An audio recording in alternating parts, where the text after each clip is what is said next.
श्री गुरु ब्रह्म महिमा अलेख शरण श्री गुरु ब्रह्म महिमा अलेख शरण गुरु कृपा यूट्यूब चैनल तरफ आपण मानकु स्वागत जनाई आज आरंभ करने को जाउछि शनिकर मीन राशि को गोचर रे भ्रमण समय रे कन्या राशि को केउ फल मिलिबो।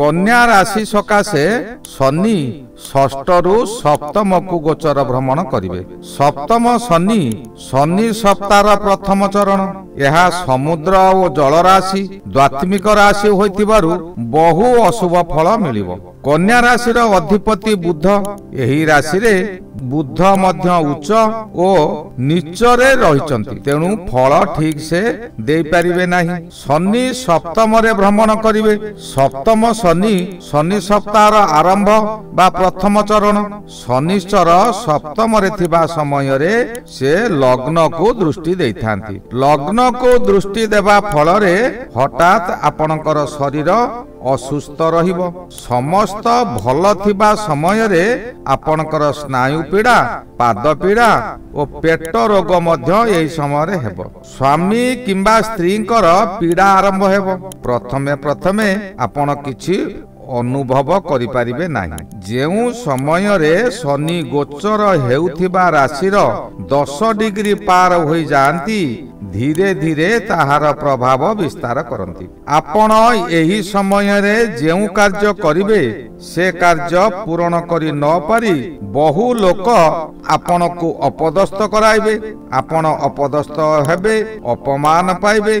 सेही माने खुलम खुला आपण को समालोचना करिवे। आपण एही समय रे बहुत चिड़ी चिड़ा होई जिवे। सामान्य कथा रे रागी उठिबे। या द्वारा स्वामी स्त्री मध्य मध्य सामयिक हेउ किंबा दीर्घस्थायी हेउ विच्छेद होई पारे। प्रायतः सप्तम शनि समय रे आपण विदेश रे रही गृह सहित संपर्क तुटाई देई पारंती। एही शनि सप्ताह रे आपण विचलित हुंतु नाही। यार कारण हैला शनि काहाकू दंड दियंती नाही। निज कर्मर फल निजे पाइथांती। शनि केवल मात्र माध्यम।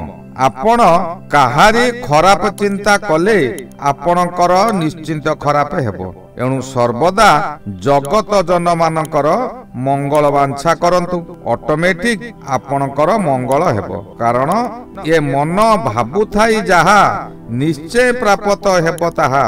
अमंगल चिंता कले अमंगल हेबो। मंगल चिंता कले मंगल हेबो। एही समय रे छोट पिला मानकु निजर करंतु ताकू स्नेह करंतु शक्ति अनुजाई चॉकलेट खाइबा को दियंतु। यही समय रे आपण बीरी चकुली कला राशिर लडू आपण प्रायतः खाइबा को निजे चेष्टा करंतु। या द्वारा आपणकर बहु सुफल मिलिबो। खसा लडू बा खसारे तैयारी मोदक खाइले पेट रोग हेबो नाही। आपणकर ज्ञान वृद्धि हेबो। मस्तिष्क ठंडा रहिबो। विशेष कथा हैला आपण दैनिक शयन करिबा पूर्वरु भल भावरे पाद को धोई शयन करंतु। शनि आपण को अशुभ करि पारिबो नाही। यार प्रमाण हैला राजा विक्रमादित्य जेउ समय रे शनि लक्ष्मीकर कली होइथिला से लक्ष्मी को बड़ बोली करथिले।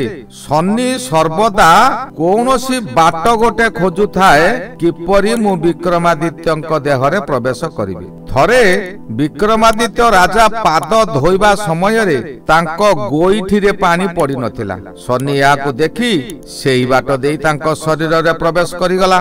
मथा विचलित करेला। राज्य त्यागी करेला। देश त्यागी कराइला। वन गमन मध्य कराइला। एणु पाद धोइबा समय रे सर्वदा नजर रखंतु पादरे प्रत्येक स्थान जेपरि धोई होइथिबो। जदि कौनसी स्थान रे पानी न पड़िथिबो तेबे आपण को शनि मारी बसिबो संगे संगे। यही गला कन्या राशि विषय। कन्या राशि सकाशे शनिकर अशुभ फल। ତୁଳା ରାଶି ସକାଶେ ଶନି ବରଦାନ ସଦୃଶ ଫଳ ଦେବେ। ତୁଳା ରାଶି ହେଲା ରାଶି ଚକ୍ରର ସପ୍ତମ ରାଶି। ଏହି ରାଶି କାଳ ପୁରୁଷର ନାଭି ତଳ ଓ ଲିଙ୍ଗ ଚକ୍ରର ଉପର ଅଂଶକୁ ବୁଝାଏ। ଏହି ରାଶିର ଅଧିପତି ଶୁକ୍ର ମହାଗ୍ରହ। ଶୁକ୍ର ମହାଗ୍ରହ ରାଶି ଅଧିପତି ହୋଇଥିବା ସ୍ଥଳେ ଶନି ମହାଗ୍ରହ ଏହି ରାଶିରେ ସିଂହାସନ। ଏଣୁ ତୁଳା ରାଶି ବ୍ୟକ୍ତି ମାନଙ୍କ ପକ୍ଷେ ଶନିଶ୍ଚର ଅତି ନିମ୍ନମାନରୁ ଉଠାଇ ଉଚ୍ଚକୁ ନେଇଯିବ। ଏହି ସମୟ ବରଦାନ ସଦୃଶ ଫଳ ମିଳିବ।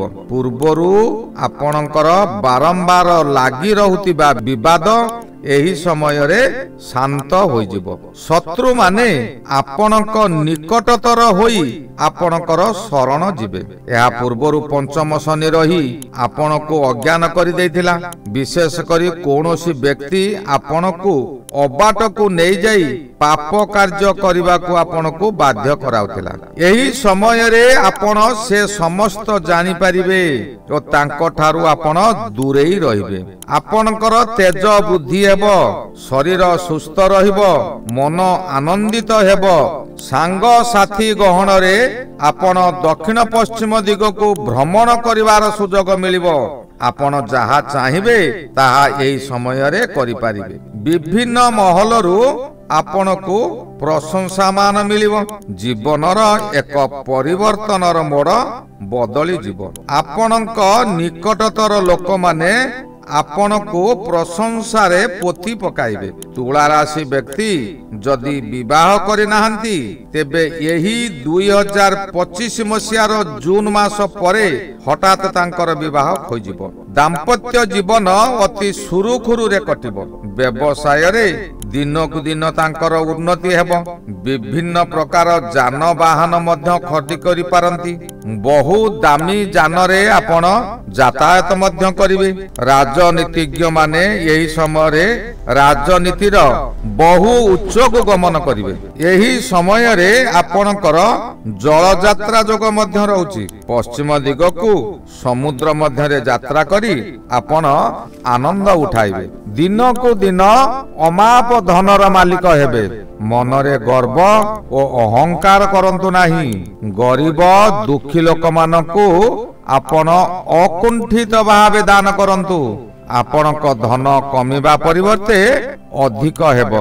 ଯେପରି ଗୋଟିଏ କୂପ ମଧ୍ୟରୁ ଆପଣ ଯେତେ ପାଣି ବାହାର କଲେ ମଧ୍ୟ ସଙ୍ଗେ ସଙ୍ଗେ ତାହା ପୂରଣ ହୋଇଯାଏ। ଓ ଆଗାମୀ ଶନି ସପ୍ତାହ ସମୟକୁ ଆପଣଙ୍କର ଲୋକପ୍ରିୟତା ମଧ୍ୟ ଥିବ। ଲୋକମାନଙ୍କର ଆଶୀର୍ବାଦ ଆପଣଙ୍କୁ ସେ ସମୟରେ ଚୁମ୍ବକ ଲୁହାକୁ ଟାଣିଲା ପରି ଆପଣଙ୍କୁ ଶୁଭ ଆଡକୁ ଟାଣି ନେବ। କେହି ନା କେହି ଆପଣଙ୍କୁ ସାହାଯ୍ୟ କରିବେ। ଯଦି ଏହି ସମୟରେ କାହାରି ମନରେ ଆପଣ ଦୁଃଖ ଦେଇଛନ୍ତି ତେବେ ତାହା 100 ଗୁଣରେ ଅଶୁଭ ବୃଦ୍ଧି ହେବ। ଏହି ସମୟରେ ଆପଣ ଛୋଟ ପିଲାମାନଙ୍କୁ କିଛି ଖାଦ୍ୟ ଖାଇବାକୁ ଦିଅନ୍ତୁ। ଖାଦ୍ୟ ଖାଇବାକୁ ଦେବା ସମୟରେ ଆପଣ ବଡ଼ ଦାନୀ ବୋଲି ନ ଭାବି ଦେଖନ୍ତୁ ସେ ପିଲାଙ୍କ ମନରେ କେତେ ଆନନ୍ଦ ହେଉଛି। ତାଙ୍କର ଆନନ୍ଦ ହେଉଛି ଭଗବାନଙ୍କର ଆଶୀର୍ବାଦ।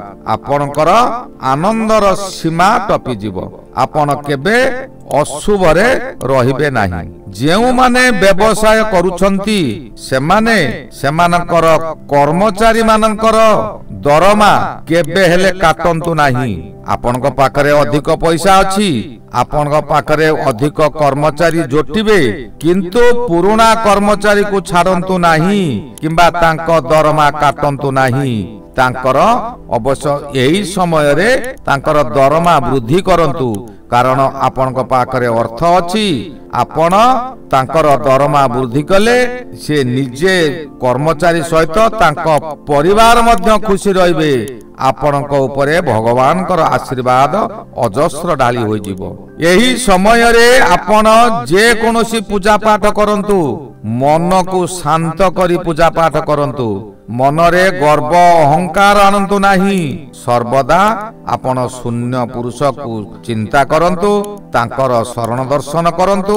ପ୍ରତ୍ୟେକ ଦିନ ପ୍ରାତଃ ସ୍ନାନ କରି ଅଳସୁଆ ନ ହୋଇ ବ୍ରାହ୍ମ ମୁହୂର୍ତ୍ତରୁ ଶଯ୍ୟା ତ୍ୟାଗ କରନ୍ତୁ।